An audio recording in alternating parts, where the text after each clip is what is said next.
Let me be perfectly clear, I'm now, and have always been a big ol' slut for occults. I like my Sims to be complete and utter weirdos. I love occults. I love everything supernatural. I love beasts, monsters, and freaks of nature. Vampires, realm of magic, and paranormal stuff are probably my favorite packs for this reason.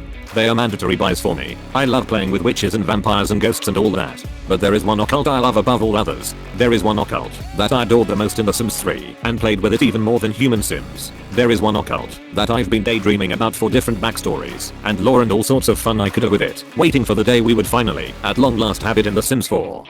Fairies. I was really hoping we were getting fairies. I just want an enchanted forest pack. That's the dream. The werewolf rumors were a huge disappointment for me. I just never really cared about werewolves as much as other occults. They've always been with zombies for me. Of occults I just don't get the appeal of as much. What can I say? They just don't have the same sex appeal. But at least I figured, as I do with any packs I don't love the theme of, that there's probably at least going to be a cool world and some good custom build by stuff. So I was assuming I'd just be in it for the storytelling purposes. Then the Sims team started toying with us, giving us little clues and hints, teasing us with lore, and then the trailer dropped, and now I'm frothing at the mouth for this pack to come out already. Maybe it's been too long since we've gotten the new occult, or maybe I just like the promise of lore, but I'm unbelievably hyped for it. However, given EA's reputation with pack quality lately, my optimism is a very cautious one.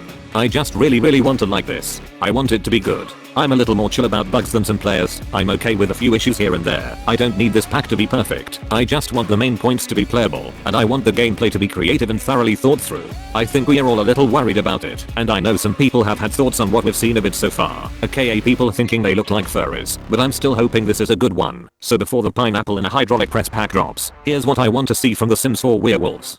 Aesthetic. Let's start off with what we know, since it's too late to speculate on that. First off, the aesthetic of this pack. The vibes are so good. I'm all the way about it. She's giving punk rock. She's giving grungecore. She doesn't seem to be giving a Red Riding Hood, which she really should be, but that's okay. I love the look of this, and I especially like how well it will mix and match with other packs, especially eco-lifestyle and cottage living. It's the perfect bridge between the industrial and the cottagecore. I love that it's distinct and cohesive at the same time. I have a few cyberpunk Sims and builds that I'll be showing you in the future, but just know that I'm a huge fan of getting punk styles and anything that looks like it's been picked up from the side of the road. I love this Pinterest moon shelf mirror, and don't even get me started on the regular sized telescope. We deserve this. The Sims team knows what I like, and they are coming for me. This pack looks gorgeous. Art department fully popped off, and I love them for that. Grungy converse for the win. Since we've already seen a lot of this, I'm mostly hoping for a few minor things. The porta potties we saw to be usable as public restrooms. This bunker object to be either the entrance to a secret lot or a holding cell for a furious or avid werewolf. And for the debug items, to give me that industrial punk good shit. I want lots of grunge clutter for builds please and thank you. Next, the world. I don't really have anything creative to say about it. It just looks really cool, and I love it. I have a storyline in my upcoming save file about a lumberjack from the Bramblewood, so I'm really excited to tie that into this lumber milling town 10/10ths on the world vibe. However, a sim guru revealed on Twitter that it's only one neighborhood and just 5 lots, and I'm big sad about it. Like my wedding stuff should not be beating this pack on anything, but here we are. Hopefully, it's for a good reason. Like maybe the pack dynamics work best all together. We'll talk more about gameplay in a minute, but hopefully a single neighborhood is somehow conducive to better gameplay. Another thing they teased about is underground tunnels. I'm not sure how they are going about that, but we did see this werewolf digging underground when they got scared and popping back up after the fight, so I'm assuming that digging into the tunnels is a rabbit hole available for wolves, which would be cool. But yes, I have already gotten my dumb bitch hopes up thinking about the possibility of getting a secret lot like Sylvan Glade, or at least being able to see the tunnels themselves and explore. Or hike around them, like we can in Snowy Escape. I just want to explore a spooky mine shaft. I don't think that's too much to ask. Since this is only a game pack, and not an expansion pack, I'm assuming the tunnels will function a bit like exploring the jungle in Jungle Escape, with little pop-ups and the opportunity for danger, however minimal. Maybe it'll be more like the bush in Outdoor Retreat that leads to the Hermit. That could still be a cool feature. I'm just hoping there's a slight element of danger in it. There should be the chance of being bitten in a scenario like that, outside of just asking a wolf to bite you outright, but I doubt we'll get too much of that. And, of course, we have to talk about how the werewolves themselves look. Listen, I like them. I actually do. I think it looks cool within the confines of the game style, and it looks incredible when compared to past Sims games. Sims 3 were just hairy and mad, and Sims 2 looks like evil Groot who survived a forest fire. With Sims 4 werewolves, they actually look like, wolves. I know you all think they look like furries. People say they look like they're from the Cats movie. To me, they actually look more like they're from Zootopia than cats, and I think that's a good distinction. These are actually kind of the opposite of cats. They don't have tails. They have actual snouts. They have some fur texture on their faces. I literally wish 2019 cats looked like this. That would have saved me many nightmares. I actually think they did a great job of balancing the animal and human aspects within the cute as Sims 4 style. The only problem I have with them is that I wish their posture was a bit more hunched and monstrous instead of standing upright like a human, but maybe we'll get more of that with the webbies. It's too soon to tell. Sim Guru Ninja actually mentioned the furries claims on Twitter, and he's not wrong. Honestly, if I had never heard of furries, I would just think these are kinda cute as humanish wolf people.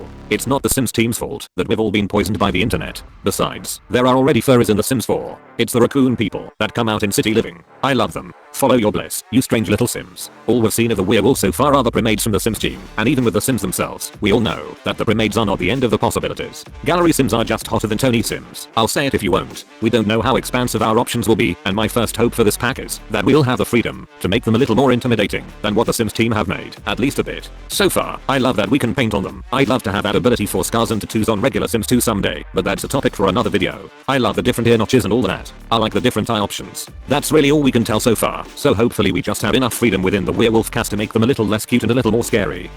Lore. Next up, lore. I'll keep this one quick. I love lore in The Sims. That's my whole thing. My playstyle is literally just rotational gameplay so intense that I'm replacing every single sim in the game.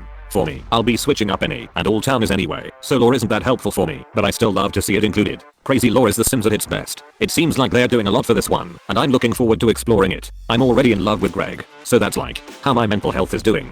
Gameplay. Most of my wishes for this game come from gameplay. We haven't seen much of it yet, so there's a lot of ideas up in my head about it. 1. Packs. We know there are 2 wolf packs included in the game already, Moonwood and Wildfang. I'm loving their vibes, and I love the idea that there might be real drama between them.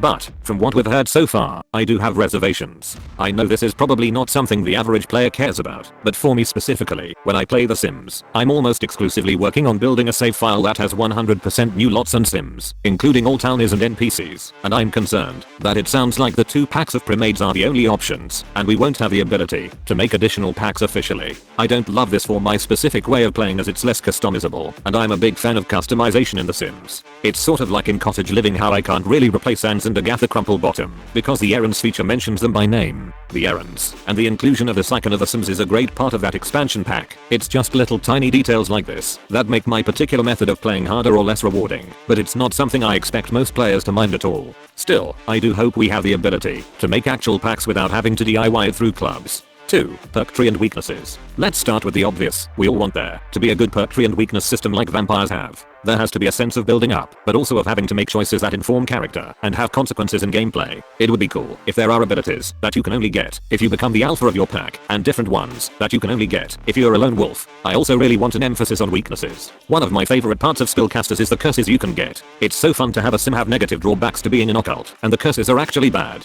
If you've never played with the Night Wraith, you're missing out. I want something like that for the werewolves too. The Sims team has teased us with Fury, and even more interestingly, Werewolves, which I'm assuming means werewolf rabies, and I love that. I want random bad things that happen exclusively to each occult. That's where the fun is. I have a thought kicking around that I know we won't get, but I want it very bad. But more on that when I talk about cross-pack integration.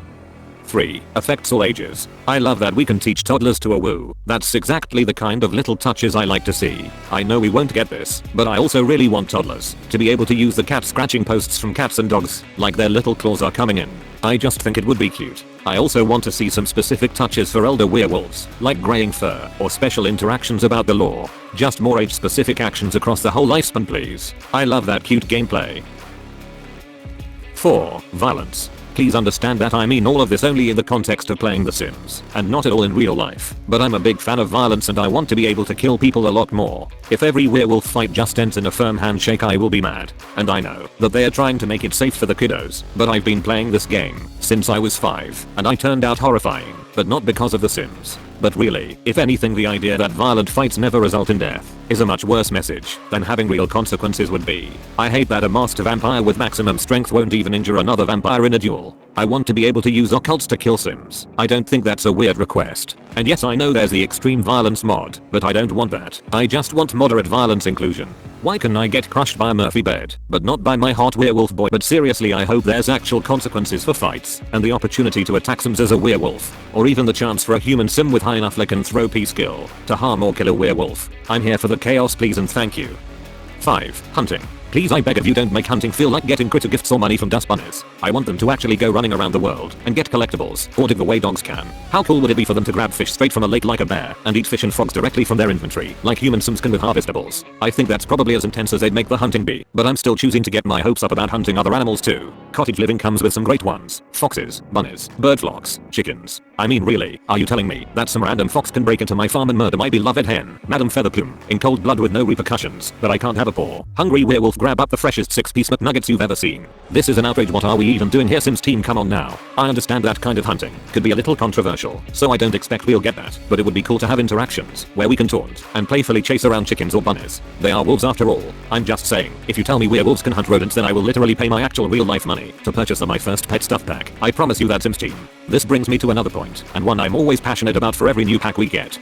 Cross-pack compatibility. Cross-pack gameplay is probably my favorite thing that a Sims game can do. I want all of these to work better together than they do apart, and it makes sense from a greedy capitalist perspective to want to encourage players to expand on the world exponentially rather than bit by bit. This is looking more promising than it usually does, with hints about integration between werewolves, vampires, and spellcasters. I'm very hype about that, and I'm even hoping we might get a couple small touches added to those packs as well, maybe in the form of a werewolf-related potion, or maybe even a new spell that can swap us in between different occults at random. And for vampires, beyond flavor text about a rivalry between them, I would love to see something related to gameplay rather than just lore here. Maybe werewolf blood can poison a vampire, or a vampire's bite can harm a werewolf. There's a lot of fun opportunities here, and I'm not expecting much, but that won't stop me from being sad when it doesn't happen. Another thing we won't get that I'll be sad about is hybrids. It's one of my main wishes from The Sims in the future. I want occult hybrids so bad, Sims team. I want to have a vampire caster from Sixum who's also a mermaid. Even if we can't get full on hybrids, it would be so cool to have different abilities specific to hybrids that vary depending on their heredity. I mean, you can get special abilities if you're the child of Father Winter. Why can't we have just a few touches in there? A spell you can only unlock if you're half mermaid. If a vampire had one alien parent, maybe they get a special moodlet when drinking alien blood. Maybe a werewolf whose other parent was a mermaid can't eat fish.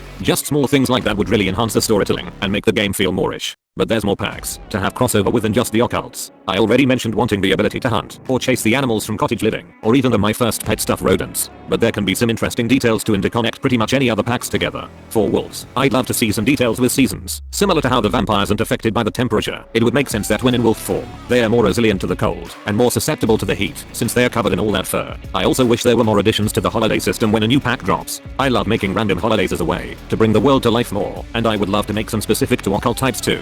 I'm definitely planning like some kind of Lupercalia festival. Although if you want it to be historically accurate, you'd need several mods for that. One cross-pack addition I really want, and would be easy to implement, would be special interactions between the werewolves and dogs from the pets pack, and the foxes from cottage living, since they are all in the canine family. Even if there's no unique animations, just a cute interaction or two would be nice. Speaking of pack integration with cats and dogs, I have one idea that we are definitely not getting, and it's kinda weird, but hear me out. In The Sims 3, there was a DLC you could buy on their store, and it was Grimm's Door or something like that. And if you had an urn in your inventory and asked Grimm to bring them back to life, sometimes he would revive them, but they'd come back as a pet. Like I had a sim beg for her husband's life, and he dead as came back as a golden retriever. Incredible content honestly. But for this pack, it would be such a great crossover for those who have both packs, to see a werewolf run the risk of fully tuning into a dog. Maybe it's what happens if they don't cure the werebees, and their canine form takes over, or it could be a triple crossover, and be a new spell for the casters or something, and they just fully become a dog. It would be so stupid, and I love it, and I want it, and it definitely won't happen, but oh well. Miscellaneous Wishes. A few other random wishes I have for the pack, in no particular order. 1. We've seen this cool leaning pose, and a guru said on Twitter that it's available in a few spots. I'm jumping to conclusions over here, and I think maybe that it's a form of a territory marker, and maybe the alpha of a pack that's claimed that area gets to lean on it all possessively. It makes sense to me, and could be a cool touch for storytelling. 2. I'd love to have werewolves spawn at night in Granite Falls when you're camping. It's the perfect place to have the occasional werewolf sighting outside of the actual world that's coming in the pack. Imagine your sim sleeping in a tent, and then you hear a howl in the distance. I think that sounds awesome, and I'd love for that to be a hunting ground for them. There should really be other spots outside of the included world where sims could get bitten, and where better than Granite Falls. 3. Okay, this is another one that isn't happening, but listen.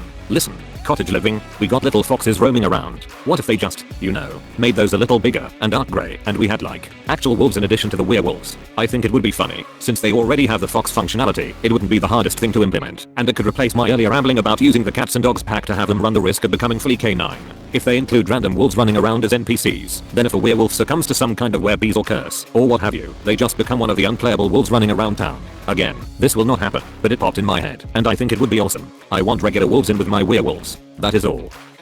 I would also just like to say that I'm a big old bisexual, and whoever designed Rory and Lou are coming for my life, and I thank them for it. These two are so obnoxiously my type that it's honestly embarrassing. I'm already queer Sims team. What more do you want? In conclusion, happy Pride Month to these two right here. Overall, I'm really excited for this pack. This is even the first video that I'm actually posting, so it managed to get me excited enough to overcome my fear of posting things on the internet, so that's not nothing. It's mostly been really encouraging to see how much fun the Sims team is having with it lately. I feel like it's been a while since we've seen them this excited to tease us, and it's really cool to get these little hints and teasers. They clearly put a lot of love into this pack, and even if it's not perfect, we can always tell when the people making it actually like it, and it seems so far like they do. I'm ready for it. I can't wait to explore it myself. I would love to know your thoughts on it too.